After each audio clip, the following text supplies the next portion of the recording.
Today we're going to dive into a pretty high-stakes competition. It's one that's happening right now on our city streets, but it's not between drivers. It's between the different AI brains that are powering self-driving cars. With pedestrians, cyclists, and construction everywhere, the city is just a total sensory overload, and these machines are in a constant race to figure out how to safely navigate that unpredictable dance of city life. Okay, so let's just start with the why. Why are we even doing this?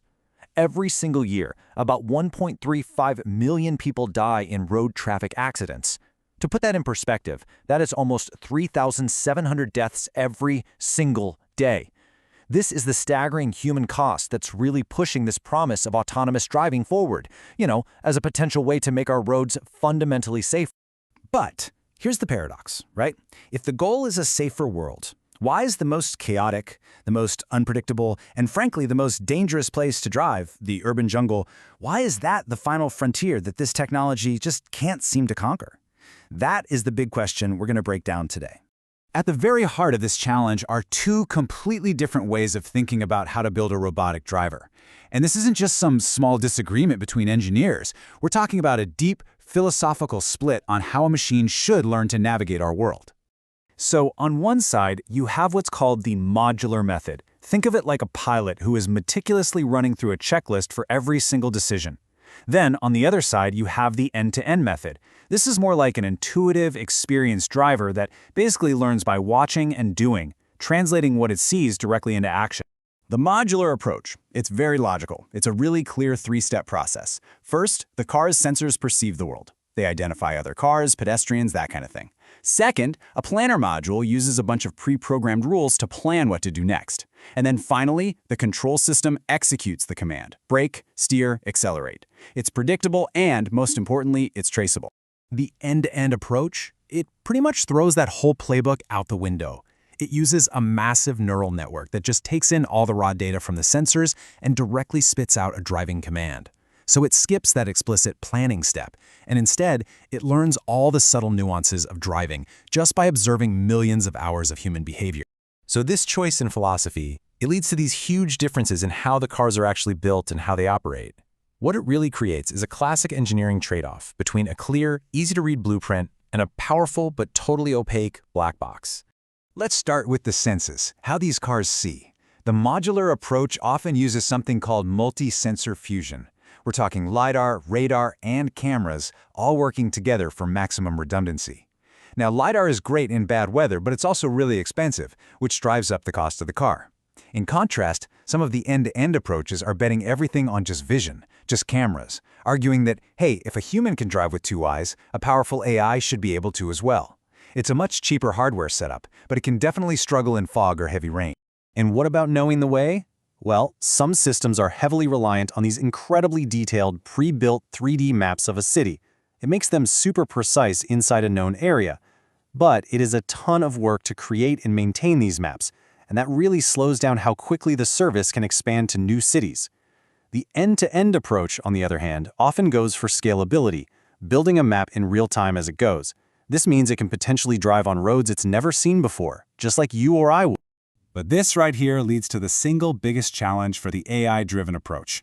Because the whole decision-making process is locked inside this super complex neural network, it's incredibly difficult, sometimes impossible, to trace why the car made a specific decision. And this black box problem, it's a huge hurdle for debugging, for regulation, and honestly for public trust. So here's the crucial takeaway. The modular approach is easy to interpret, but it can be really rigid. It struggles with those unexpected, weird, long-tail events it wasn't specifically programmed for. The end-to-end approach, though, is highly adaptable and scalable, but its black box nature just makes it hard to understand. It's really a trade-off between a system you can explain and one that can generalize. Okay, enough theory. Let's get to the reality check on the streets. How do these different engineering philosophies, these different brains, actually perform when the rubber meets the road in the real, chaotic world? Think about one of the hardest urban maneuvers there is, the unprotected left turn.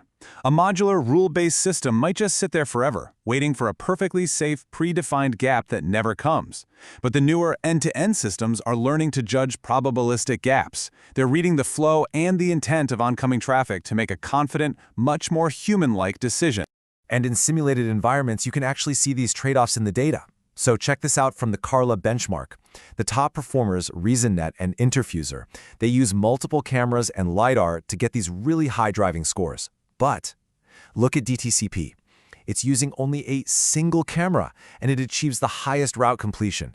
That means it gets the job done more often, even with a lower overall driving score. That's just incredible efficiency.